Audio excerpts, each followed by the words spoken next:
Bienvenue dans la présentation Airborne Labs International du Snowmaster 1.3 RFL, kit générateur de neige carbonique pour la réalisation des tests ISBT, NVR, NVOR et le contrôle sensoriel du CO2 liquide. Le modèle RFL est conçu exclusivement pour les récipients de liquide réfrigéré basse pression. Le modèle HPC est conçu spécifiquement pour les cylindres de liquide non réfrigérés haute pression. Avant de prélever, relisez la fiche de données de sécurité sur le dioxyde de carbone liquide. Le prélèvement doit être réalisé dans un endroit bien ventilé, par du personnel formé à manipuler des gaz cryogéniques sous pression. Des lunettes de sécurité, des gants de sécurité cryogéniques et autres équipements de protection nécessaires doivent être portés.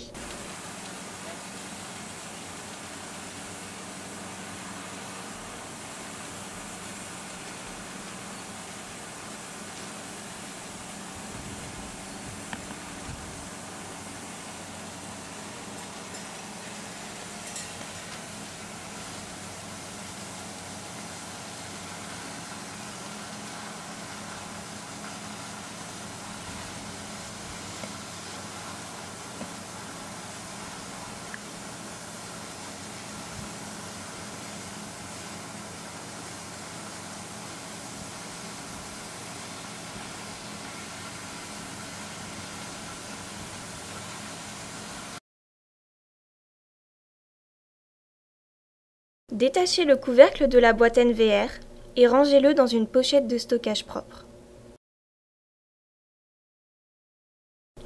Inspectez attentivement l'intérieur de la boîte NVR en miroir fini afin de vérifier sa propreté, puis déterminez son poids à vide avec une balance à plateau.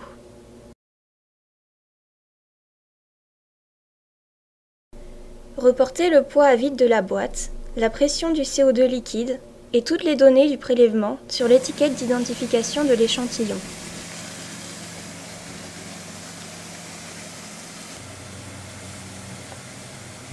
Avant de prélever, vérifiez la propreté des raccords, l'efficacité des pinces à ressort et l'intégrité du filetage des ports d'admission du Snowmaster.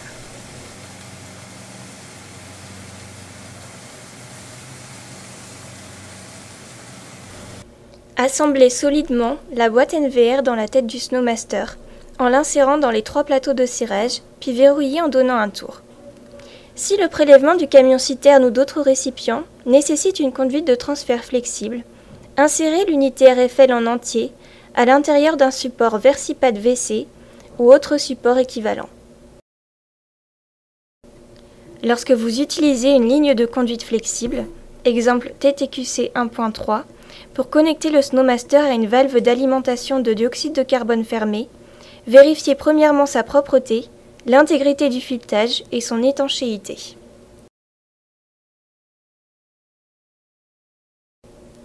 Ensuite, connectez le raccord PRA 500 de l'équipement de transfert à la valve d'alimentation du CO2 fermé via un raccord d'accouplement.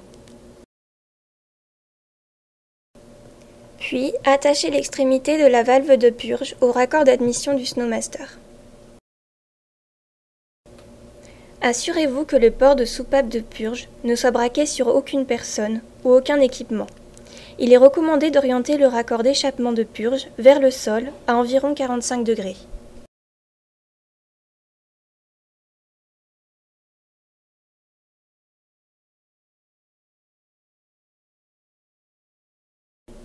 Vérifiez que la valve à neige soit fermée, puis ouvrez la valve de purge de la conduite de transfert. Ensuite, ouvrez délicatement la valve de source du dioxyde de carbone et laissez la conduite de transfert purger vigoureusement pendant 1 minute. Le Snowmaster ne se remplira pas durant le processus de purge puisque la valve de neige est fermée. La valve d'alimentation du dioxyde de carbone toujours ouverte, fermez la valve de purge, puis ouvrez la valve à neige qui détournera le flux du CO2 dans le Snowmaster.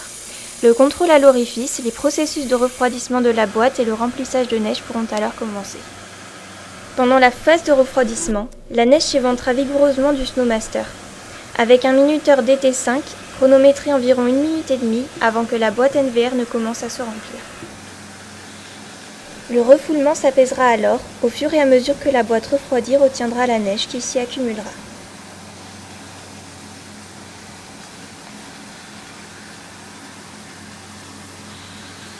Après environ 1 minute et demie, au maximum 3 minutes de remplissage de neige, ou si le port de neige recommence à s'éventer vigoureusement, réouvrez immédiatement la valve de purge.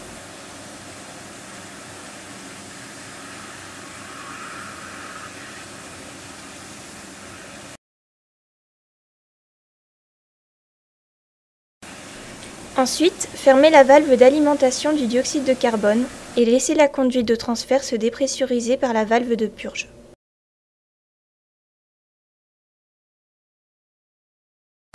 Une fois que la conduite de transfert est complètement dépressurisée, détachez la boîte NVR remplie de neige et reposez-la sur une balance à plateau.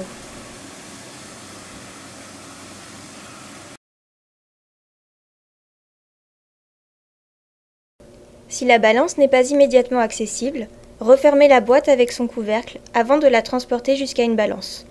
Cependant, n'oubliez pas de le retirer avant de peser la boîte. Déterminez le poids du prélèvement en soustrayant le poids de la boîte à vide au poids de la boîte remplie. Reportez ce poids sur l'étiquette d'identification de l'échantillon. Un poids minimum de 200 g est souhaitable pour le prélèvement.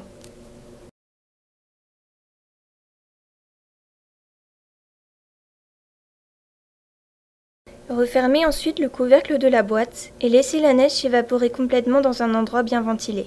Cela nécessite typiquement quelques heures.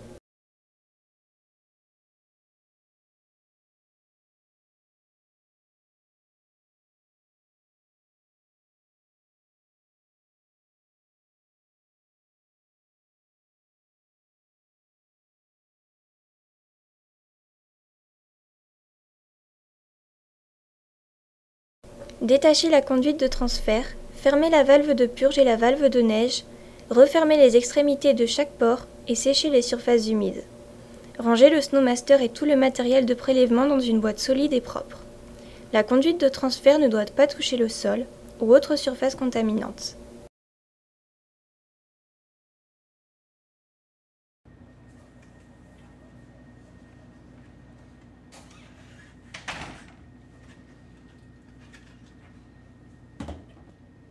Pour accélérer le processus de sublimation de la neige, retirez le couvercle et placez la boîte sous une lampe à chaleur infrarouge.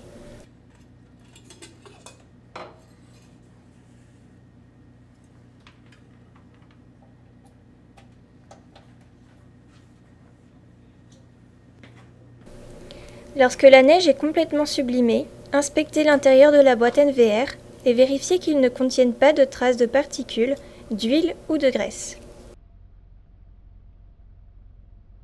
Notez vos éventuelles observations sur l'étiquette d'identification et remettez immédiatement le couvercle sur la boîte.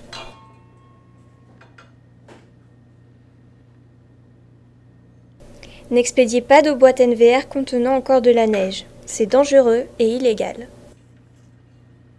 Assurez-vous que les informations concernant le prélèvement soient reportées correctement sur l'étiquette de sécurité et le formulaire de demande d'analyse.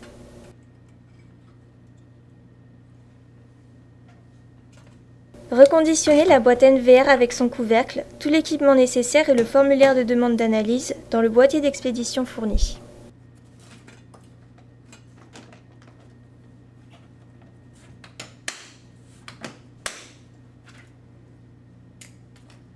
Fixez les étiquettes d'identification du prélèvement sur les bacs d'étanchéité du boîtier d'expédition et reportez le numéro sur ces étiquettes. Insérez toute la documentation complétée en décrivant les composants expédiés comme prélèvement non dangereux, aucune valeur commerciale, à l'intérieur d'une pochette fournie à cet effet par le transitaire. Fixez ensuite solidement la pochette sur la poignée du boîtier d'expédition. Expédiez le boîtier contenant le prélèvement non dangereux à Airborne Labs International en ayant recours au service d'un transitaire express. Merci d'avoir participé à la formation du Snowmaster 1.3 RFL, kit générateur de neige carbonique. Vous pouvez envoyer vos questions à Airborne Labs International.